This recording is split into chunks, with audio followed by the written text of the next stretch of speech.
Hey there everybody, it's Mike DiLisio with another solo mode review. Today I'm going to be taking a look at Tiny Epic Dinosaurs from designer Scott Almes and publisher Gamelin Games.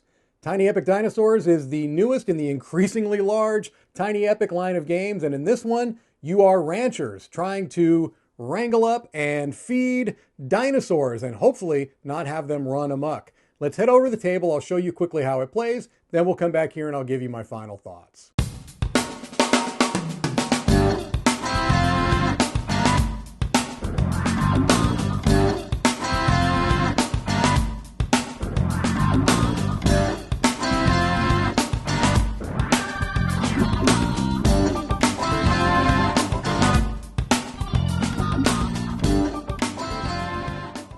Okay, here we have a sample setup for a solo game of Tiny Epic Dinosaurs.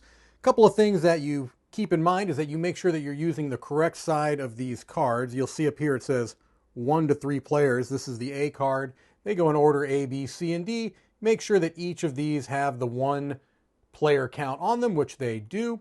You're going to have a rival rancher that you're playing against, and what you'll do is you just take one of the non-used player colors. I'm playing as purple, so I just happen to choose the orange, but the other ones, the other player colors on the back all have solo rival ranchers, and they all play slightly differently. The blue happens to be the scientist, and they're going to be gaining some research cards with their special ability. The breeder, which is the green, will be getting extra resources with its special ability, and as they move up these resource tracks, if they max out, they're going to be adding dinosaurs. That makes them more powerful. I happen to be playing against the poacher, and the poacher's special ability, when that triggers, is that I have to discard barriers in my ranch. And so they basically are stealing barriers from me, which can make things difficult, can make it more likely for my dinos to escape, which I don't want. Otherwise, everything is set up pretty much the same as in a 2-player game. This is the deck of rival rancher cards. This is going to be what's going to determine what the AI does on their turn, and I'll just kind of show you briefly how the game plays. The AI starts off with the first player marker. I could potentially gain that from them. So all the phases are listed right here on this card, and we're going to be playing 6 rounds if we were playing through a whole game. I'm certainly not going to play through a whole game. The first thing you do is resource collection. At the beginning of the game, none of the spots on my ranch are covered. Eventually, they're going to be hopefully covered with dinosaurs, which are good, but they do block resources I would collect at the beginning of the game. So, at the beginning of the game, I'm going to collect 1 supply, 1, 2, 3, 4, 5 plants, and 3 meat. So, I would reflect that on my player board here. 1 supply, 5 plants, and 3 meat. Okay, so that's at the beginning of every round. You do resource collection. You don't have to do that. As a matter of fact, the AI only participates in phase 2, which is the meat of this worker placement game where you assign your ranchers. And so the way it works is that you have all of these different worker placement spots. These are generally going to allow you to add dinosaurs into your holding area. This is going to allow you to fulfill contracts, which is the main way that you gain points in the game. This is going to allow you to place and manipulate barriers, which you need to do to keep your dinosaurs maintained within your ranch so they don't run away and escape and potentially cause havoc. Here's where you're going to be able to gain research through these cards. It's the way that you get the unique purple dinosaurs, and here's a way that you can gather resources which you'll need throughout the game. So, since the AI is going to always start off as the first player, the first thing you do is flip, well, technically you would lay out 4 cards face down because these are the 4 actions they're going to take this round. And then you'll flip over the first card and see where it goes. So, if we look at this card, it's going to the C area right over here, which is primarily the barriers. And it gives you 2 different options. It says, first, if that card is empty, meaning that there are no other rival rancher cards there or none of my workers, you do this, which means it's going to add a blue dinosaur to its board. If there had been one there, then we would perform an action. But let's just do this first. It's empty. There are no other rival rancher cards. There are none of my workers there. We add a blue dinosaur. We add a Brachiosaurus to the blue portion of their player board. Then what we do is see, can they fulfill any contracts? The public contracts are right up here. They cannot fulfill any of those. They only have 1 dinosaur in their ranch. All of these require at least, oh, they all require exactly 3. Okay, so now it's my turn. I can place out one of my workers. I have a lead rancher, which counts as 2, and my regular ranchers.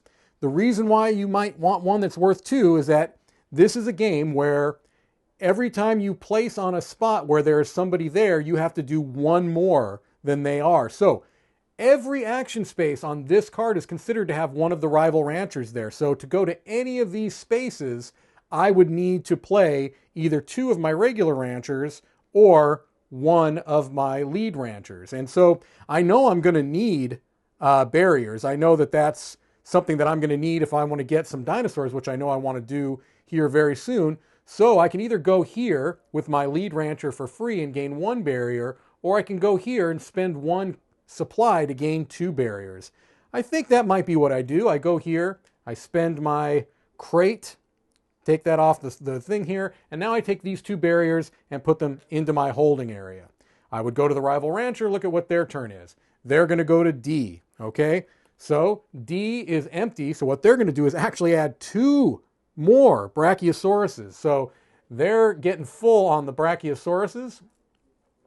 These fill up this row. Now, if they were to gain another Brachiosaurus and now it's full, that would trigger their special ability, which is to discard one of the barriers on my ranch. Thankfully, none of them are actually on my ranch right now. However, had there been a public contract up there that showed 3 Brachiosauruses, I would then turn those in and they would claim this, which would give them 12 points at the end of the game. Thankfully, that hasn't happened yet, but if they get a green dino in their ranch and I don't get that contract first, which is very unlikely, that's points for them. So you can see how quickly things ramp up. So let's say that I wanted to go here to the free-range dinos.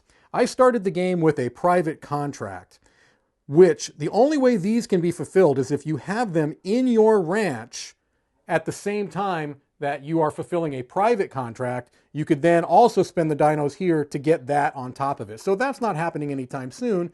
Maybe I realize that this contract is unlikely for me to get. Maybe I start looking at getting some Stegosauruses. So what I might do is go to this free-range dino section. Now, here I can't go because I've spent my crate. But I could go here and say, okay, I'm going to for sure get 1 Stegosaurus. That's happening no matter what. I place it in my holding. Well, I won't yet. I'm going to place it right here just to remind myself. But I have to roll this die. And depending on what comes up will affect things. If this net is rolled, nothing happens. I just take that Stegosaurus. It means I caught it. It goes into my holding area. If I get this wound, what happens is the rancher I use to take that action and the Stegosaurus goes into my medical leave area, which means that it'll come at the end of the round into my holding area, not right away. If I roll this egg, it means that I'll get a second Stegosaurus that will go into my holding area. So let's roll it. Right now I got a net, so this Stegosaurus goes into my holding area. Okay? We'd go through. D, this is actually has someone there. It has their rival rancher, so it says perform the red dino action. I look here to the red dino action, and the lowest open area there tells me that they get 4 crates. So that adds 4 crates to their, 4 supplies, I should say, to their ranch. Okay, so they've done that. I'll go ahead and place, let's see, I'd love to get another of those, but I can't go to the same space I've already been. I can't complete a contract because I don't have anything on the board. I could, well, I can't go there because I've spent my crates, and I can't go here because there's 2 rival ranchers there, and that's blocked, and I only have 2 ranchers left. So I think what I might do is let's try to get myself let's get an Allosaurus. We'll try to get an Allosaurus. I know I'm going to get at least 1, but let's see what happens. I rolled an egg, which may not be good for me because now I've got 2 Allosauruses that I'm going to have to find spots for when it comes time to place them. So I've done that. They take their final turn. It goes to B. It is empty. There's nothing there. So they get 2 Stegosauruses into their ranch. So I just showed you playing through most of the first round because all of the action happens really in assigning ranchers. So the third phase is retrieve the ranchers. I would take my ranchers back. Okay. They would take theirs. Actually, I may have had another action there, but I'm just showing you how this works. Okay. Now you can arrange your ranch.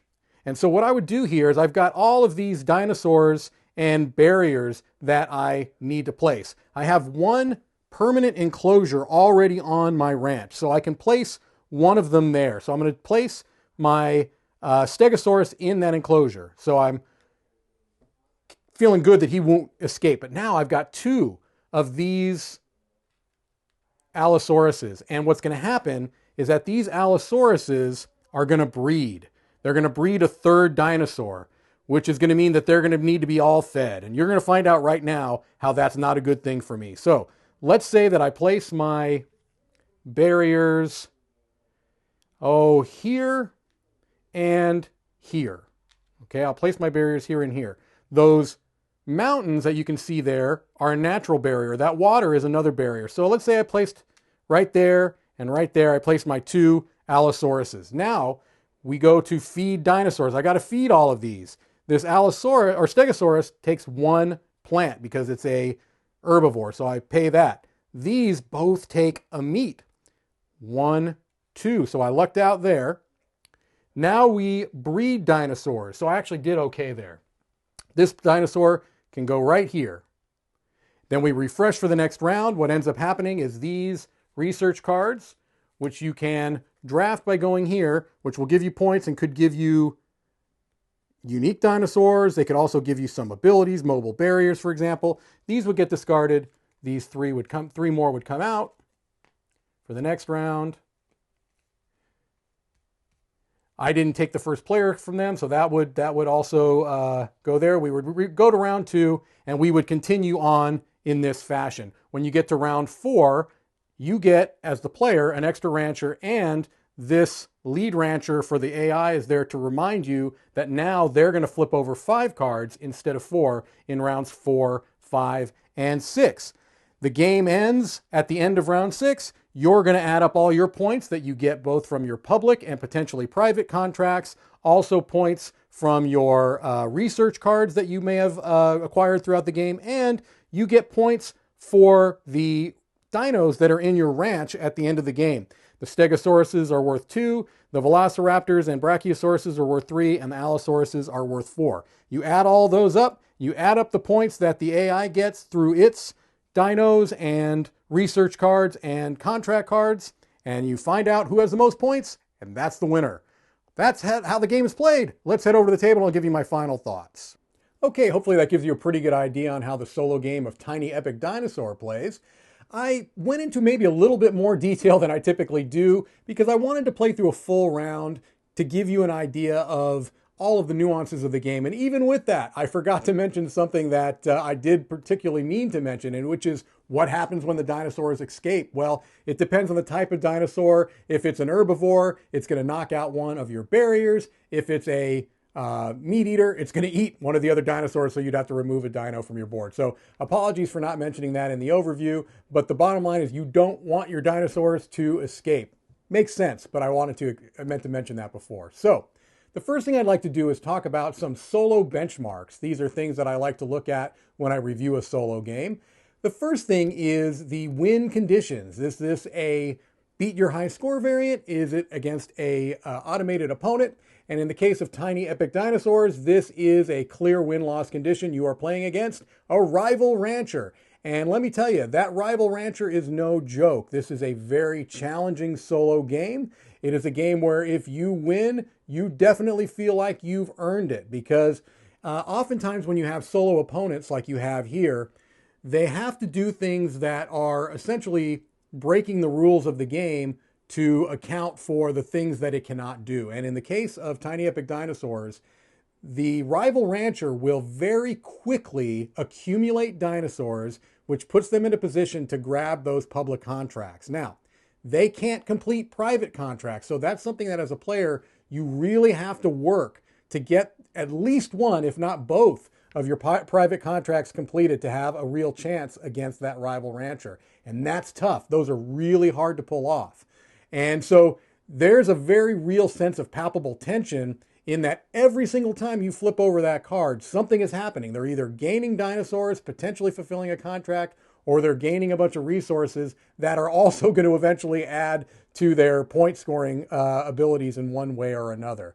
They can also get research cards which give them points. So there is a clear win-loss condition, and it is tough. It is a tough game to win solo. The other thing that I like to talk about is setup and teardown.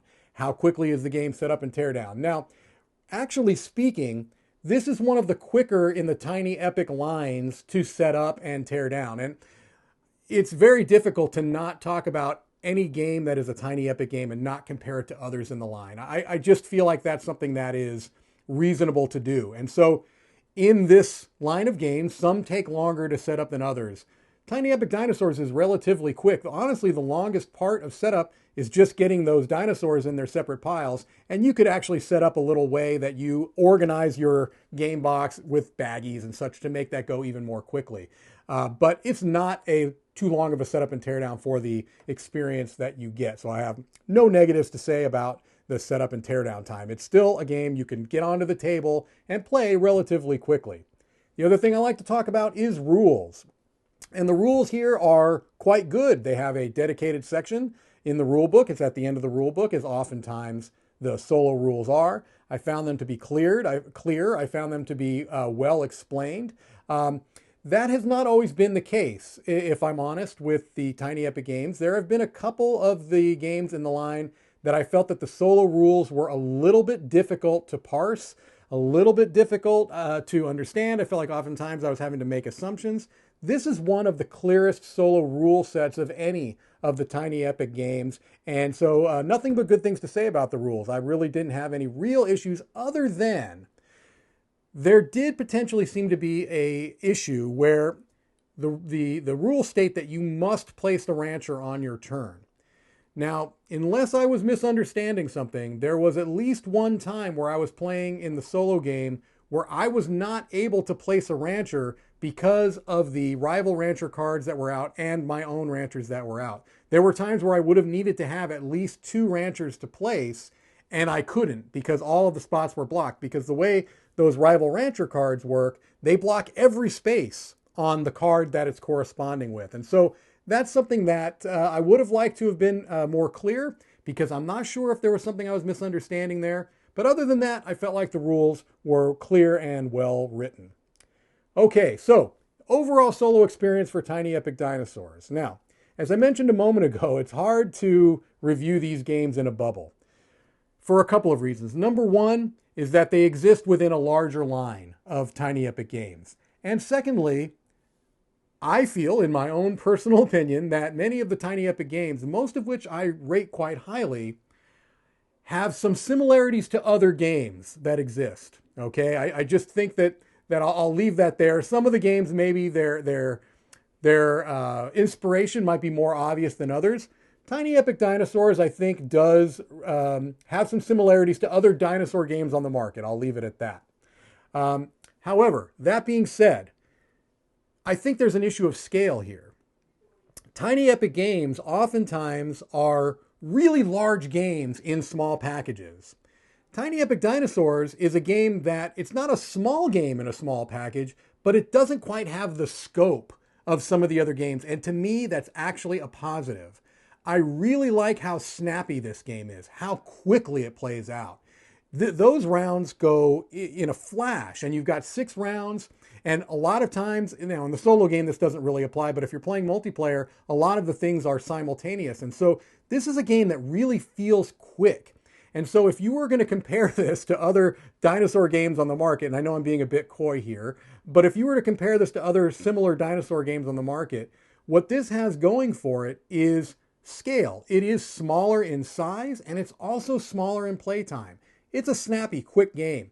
And so if you're looking for this type of an experience with this theme in a short time, Tiny Epic Dinosaurs does a really good job with it. So I appreciate the scope of the game. I appreciate that it is a smaller game in a smaller package as opposed to being this kind of big, sprawling, long epic in a small box. So that actually is something that works as a positive. I would not call it a filler. I would not call this a filler game, but I would definitely call it a filler plus, a short light to medium weight game that sets up quickly, plays quickly. You could even play 2 games, I think, in a relatively short period of time. I like the theme. I think the theme is really well done. I like the art. I love the components. I love the little dinosaur meeples. I think they're really great. Although one of my blue dinos was headless, and that's a little bit frightening to see. But I just think that that's going to happen from time to time. Generally speaking, I thought the components were well done. The cardstock quality was good. The little meeples were terrific. Overall, I really enjoy Tiny Epic Dinosaurs as a solo game. I feel like it is one of the better Tiny Epic games. If one of these days I may do a comparison of all the Tiny Epic games, but at this point, Tiny Epic Dinosaurs is in the upper echelon of those games. I feel like as a solo game, it plays particularly well. I feel like it's a very, very real challenge. The AI is super easy to administer, and it gives you a really, really good experience in a short period of time. For all of those reasons, I have a strong recommendation for Tiny Epic Dinosaurs. I'm giving it a 8 out of 10. And if it looks like it might be appealing to you, you should definitely check it out. Thank you so much for your time as always, and have a great day.